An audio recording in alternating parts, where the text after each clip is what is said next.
Assalamualaikum anak-anak, bagaimana kabarnya hari ini? Semoga sehat selalu ya. Bagaimana? Masih semangat untuk belajar? Tentunya masih dong ya. Oke, kali ini kita akan belajar bahasa Indonesia. Tapi alangkah baiknya kita berdoa terlebih dahulu.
Baik anak-anak, marilah kita memulai pembelajaran kita kali ini.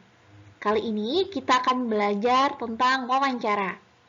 Berbicara tentang wawancara, adakah yang tahu apa itu wawancara? Apakah yang dimaksud dengan wawancara? Teman-teman, dari gambar ini, kalian bisa nyimpulin belum apa sih itu wawancara? Nah, gambar yang pertama, ini ada proses wawancara nih, terdiri dari 2 orang. Sedangkan gambar yang kedua, ini juga termasuk wawancara ya. Meskipun ini orangnya lebih banyak. Ada 1 orang yang diwawancarain dan ada banyak orang yang melakukan wawancara. Lalu, apa sih pengertian dari wawancara sebenarnya? Nah, wawancara adalah percakapan 2 orang atau lebih dan berlangsung antara narasumber dan pewawancara.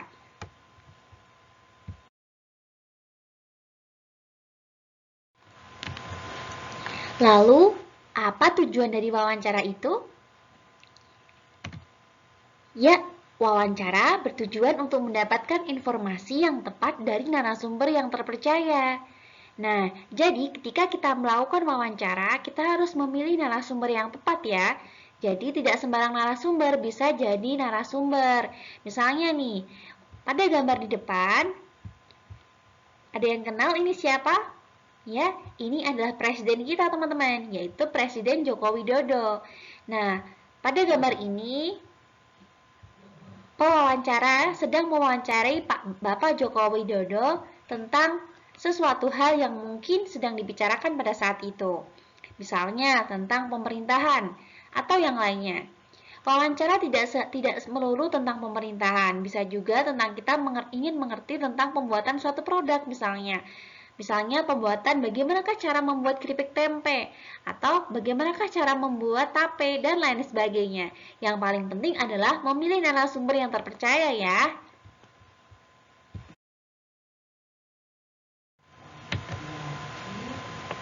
Teman-teman, hasil wawancara yang telah kita peroleh tadi kemudian akan ditampilkan di televisi ataupun disiarkan di radio ataupun bisa ditulis di surat kabar. Tujuannya apa? Tujuannya agar orang-orang mengetahui hasil wawancara kita. Misalnya pada saat ini sedang booming-boomingnya atau lagi viral-viralnya tentang COVID-19 atau Corona. Nah, coba kalian perhatikan pada gambar di televisi ini. Di televisi saat ini sering banget kita melihat siaran tentang COVID-19. Nah, saat ini berlangsung wawancara antara Pak Jokowi dengan pewawancara. Biasanya, pada saat wawancara itu, kita biasanya memilih narasumber yang terpercaya. Nah, ini salah satunya ya.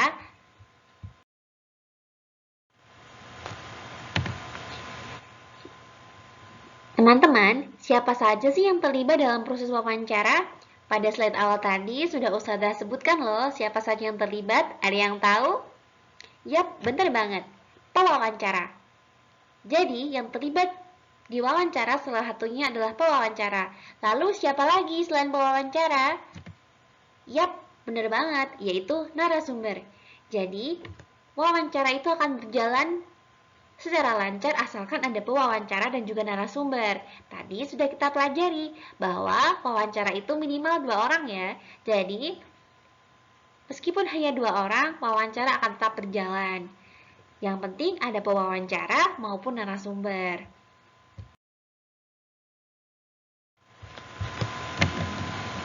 Lalu, apakah yang dimaksud dengan narasumber? Pada gambar ini, coba perhatikan, siapakah yang menjadi narasumbernya? Menurut kalian, yang pegang mic ini atau yang ini yang dikelilingi oleh banyak orang yang pegang mic? Siapa kira-kira narasumbernya? Yap, benar banget. Narasumbernya adalah Bapak Jokowi yang dikelilingi oleh banyak orang yang megang mic. Lalu, apa pengertian dari narasumber itu? Narasumber adalah orang yang diwawancarai.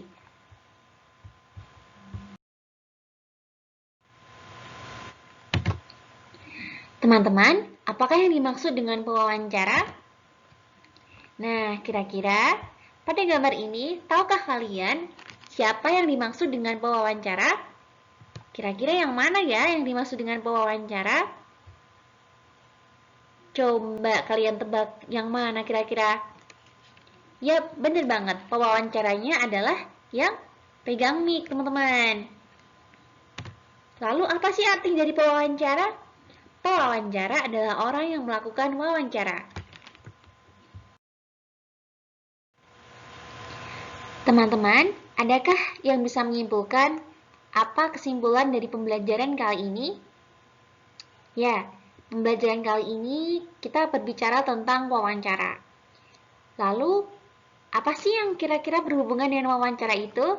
Ya, wawancara dihadiri minimal oleh 2 orang, yaitu salah satu sebagai narasumber dan salah satu sebagai pewawancara.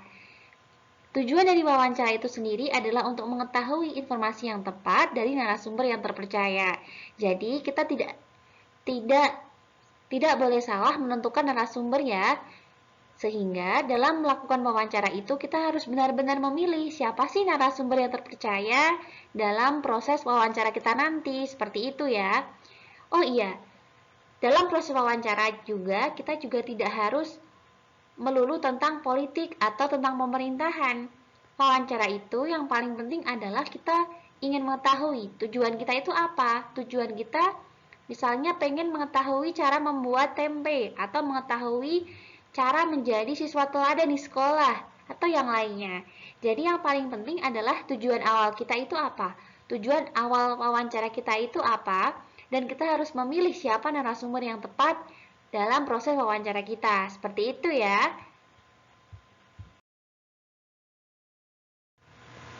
Anak-anak, semoga setelah mendengarkan kesimpulan tadi, kalian bisa mengerti apa itu wawancara. Dan jika memang belum paham, kalian bisa mengulang kembali videonya, diputar kembali dan dipelajari kembali. Semoga apa yang kita pelajari kali ini bisa bermanfaat buat kita semua. Dan alangkah baiknya, untuk mengakhiri proses belajar kita pada hari ini, kita berdoa.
Sekian dari Ustazah. Wassalamualaikum warahmatullahi wabarakatuh.